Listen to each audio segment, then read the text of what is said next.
bienvenue sur Étrange Mystère. Elle s'appelait Maura Murray, elle avait 21 ans. Elle était jeune, brillante, sportive et aimée de tous. Et pourtant, un soir d'hiver, sur une route glacée du New Hampshire, elle a disparu, en moins de 10 minutes, sans laisser une seule trace. Ce que vous allez entendre est réel, et vous allez comprendre pourquoi cette affaire hante encore l'Amérique, 20 ans plus tard. Nous sommes en février 2004. Maura est une étudiante en soins infirmiers à l'université du Massachusetts. C'est une fille sérieuse. Elle a été cadette militaire. Elle court le cross. Elle a un petit ami. En apparence, tout va bien. Mais dans l'ombre, quelque chose se brise. Quelques jours avant sa disparition, Maura est surprise en train de pleurer, seule, à son travail. Quand un superviseur lui demande ce qui ne va pas, elle murmure seulement « quelque chose ne va pas chez moi ». Puis elle envoie un email étrange à ses professeurs. Elle dit qu'il y a eu un décès dans sa famille. C'est faux. Il n'y a eu aucun décès. Pourquoi ce mensonge? Que voulait-elle fuir?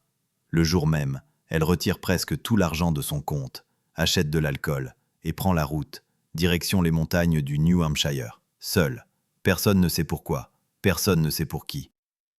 À 19h27, le 9 février, Maura quitte la route. Sa voiture percute un talus enneigé sur une petite route isolée à Haverhill. Une voisine entend le bruit et appelle la police. Elle voit une jeune femme près de la voiture, calme, rien d'alarmant. Mais quand la police arrive, Maura a disparu, littéralement, en moins de 10 minutes. Plus de traces, plus de voix. La voiture est verrouillée, l'airbag déclenché, une bouteille de vin renversée. Et c'est tout. Des recherches colossales sont lancées. Chiens pisteurs, hélicoptères thermiques, bénévoles, équipes de sauvetage, ils fouillent les bois, les lacs gelés, les sentiers, mais pas un vêtement, pas un sac, pas une empreinte claire. On ne retrouve rien. C'est comme si Maura s'était évaporée dans la nuit glaciale. Très vite, les théories explosent. A-t-elle fui volontairement une vie qu'elle ne supportait plus? A-t-elle été prise en stop par un inconnu? Ou alors, a-t-elle été enlevée, tuée, enterrée quelque part dans ces bois? Mais aucun indice ne valide l'une ou l'autre. Son téléphone ne borne plus, sa carte n'est jamais réutilisée. Elle n'a jamais été revue dans aucune caméra, aucun hôpital, aucun témoignage fiable.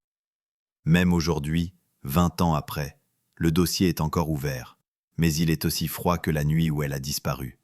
Son père, Fred Murray, n'a jamais cessé de la chercher. Il a frappé à toutes les portes, alors si tu regardes cette vidéo, partage-la, commente, parle-en. Et surtout, abonnez-vous.